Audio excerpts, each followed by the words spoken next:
все пики и все рекорды популярности побило видео кашляющего Путина.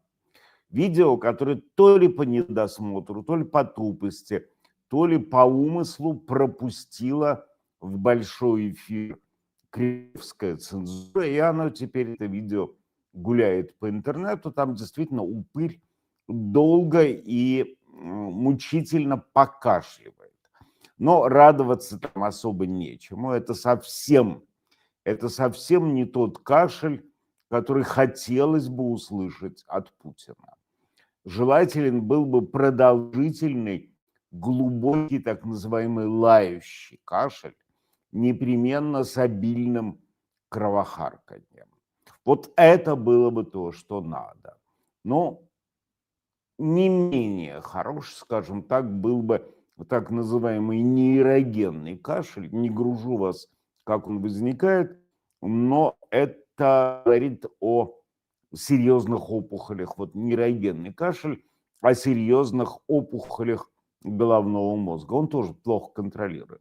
Но не купили крокодила. Путин, увы, демонстрирует так называемый лекторский ларингит. А это свидетельство очень простых воспалений слизистых оболочек гортани. И, к сожалению, от этого не умирают.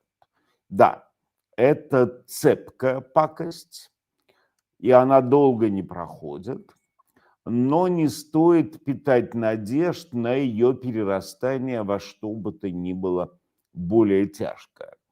Как человеку, который много выступает публично, избавиться, есть способ.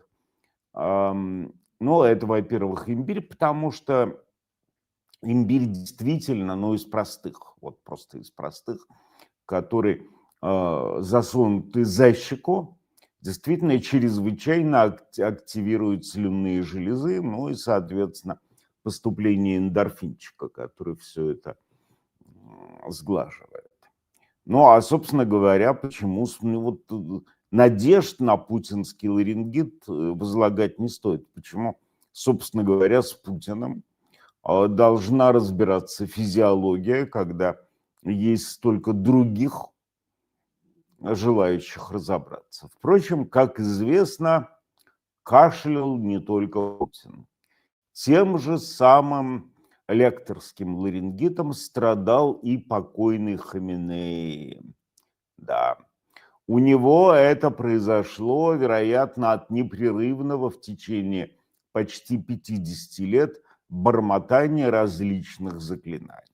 У Хаминея тоже развилась примерно такая же хворь, как и у русского упыря. Ну, а Аятолла всего за пару минут избавился от этого недуга благодаря всего 30 бомбам США. Кстати говоря, возникло намерение в Иране устроить массовое шествие памяти, поскольку там избрали нового Аятоллу, и по традиции в день избрания полагается устраивать демонстрацию памяти, демонстрацию послушания Аятолле ушедшему. Но этого не было сделано не только в страхе перед американскими ракетами. Согласно заверениям МУ, в эти дни не следует беспокоить память Аятоллы Хаминеи, чтобы не отвлекать мертвого старца от очень важных дел в Джаннате, то бишь в раю.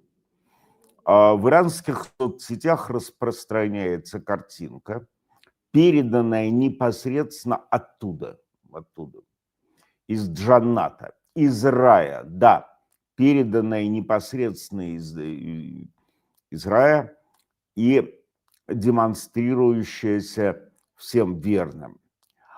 И эта передача, эта сенсация, она произошла по разрешению, во-первых, райской службы безопасности и самого Ридвана, который, как известно, является ее руководителем.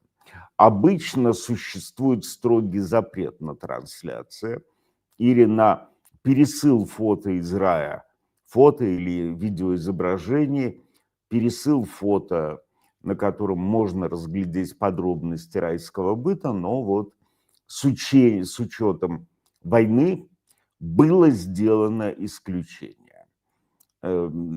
Как выяснилось, там уже Хаминеи получил по разнарядке, уже расписался, получил своих 72 штуки девственниц и начал с девочками работу.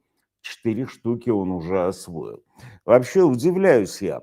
Ладно, там мрачные фанатики Ирана, но ведь на самом деле такой же бизнес можно было бы организовать и в христианстве по пересылке из различных филиалов ада, рая, фотографий и видосиков проживания там недавно или давно почивших родственников. Такое количество идиотов на свете, что этот бизнес мог бы быть вполне